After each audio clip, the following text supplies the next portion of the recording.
દરેક નીતિની સામે કાયદાની રીતે ઊભો રહેતો SSK ન્યૂઝ ચેનલ। સુરતના ઓલપાડમાં નશાની હાલતમાં ચાલકે સર્પાકારમાં ડમ્પર હંકારી એકની અડફેટે લીધો હતો। જ્યારે બે કાર સાથે અથડાતા સહેજમાં રહી ગયું તો ગ્રામજનોએ ડ્રાઈવરને મેથી પાક આપ્યો હતો। સુરત જિલ્લાના ઓલપાડ તાલુકામાં ડમ્પર ચાલકો બેફામ રીતે હંકારતા હોય છે, જેના કારણે ભૂતકાળમાં પણ અનેક વખત અકસ્માતો સર્જાયા છે અને લોકોના જીવ પણ ગયા છે। ફરી એક વખત હાઈવા ચાલક નશાની હાલતમાં જે રીતે ડમ્પર હંકારી રહ્યો હતો તે જોતા વાહન ચાલકોના જીવ અદ્ધર થઈ ગયા હતા। 26 જૂનના દિવસે ડમ્પરની પાછળ આવતી એક 4 વ્હીલની અંદરની કોઈ વ્યક્તિએ આ હાઈવાનો વિડીયો ઉતાર્યો હતો।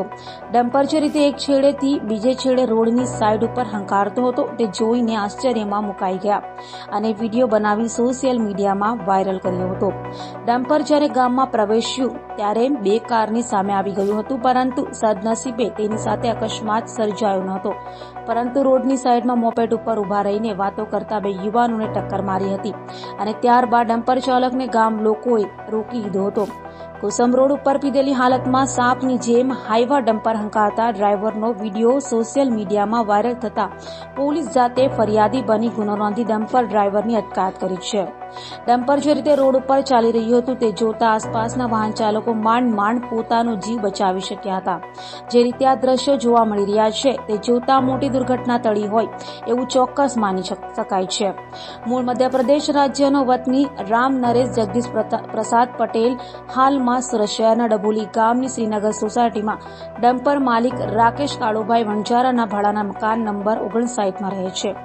તે રાકેશ વણજારાનું 10 વ્હીલર હાઈવા ડમ્પર હંકારે છે અને ગત તારીખ 26 જૂનના રોજ આ ડમ્પરનો ચાલક જગદીશ પ્રસાદ ઓલપાડ તાલુકાના કરમલા ગામથી કુસમ ગામ તરફ જવાના રોડ ઉપર બપોરે હાઈવા ડમ્પર વાંકી ચૂકી રીતે હંકારી રહ્યો હતો।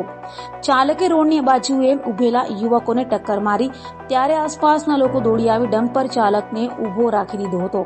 ગ્રામજનોએ ડમ્પર આંતરી ડ્રાઈવરને મેથી પાક ચખાડી તપાસ કરતા તે દારૂના નશામાં વાહન ચલાવી રહ્યો હોવાનું માલુમ પડ્યું હતું। તે સમયે ડમ્પર ચાલક વાહન સાથે ભાગી છૂટ્યો હતો, પરંતુ બેદરકારીપૂર્વક હંકારી રહેલા ડમ્પરની પાછળ કરમલા ગામ તરફથી પસાર થતી વખતે યુવાનોએ ડમ્પરનો વિડીયો ઉતારી સોશિયલ મીડિયામાં વાયરલ કરતા પોલીસે ખુદ ફરિયાદી બની તપાસ આરંભી હતી। પોલીસે ડમ્પરના માલિકની પૂછપરછ કરી હતી, જેના આધારે ડમ્પરનો ચાલક જગદીશ પ્રસાદની અટકાયત કરી પૂછતાછ કરતા ગુનો કબૂલ્યો હતો।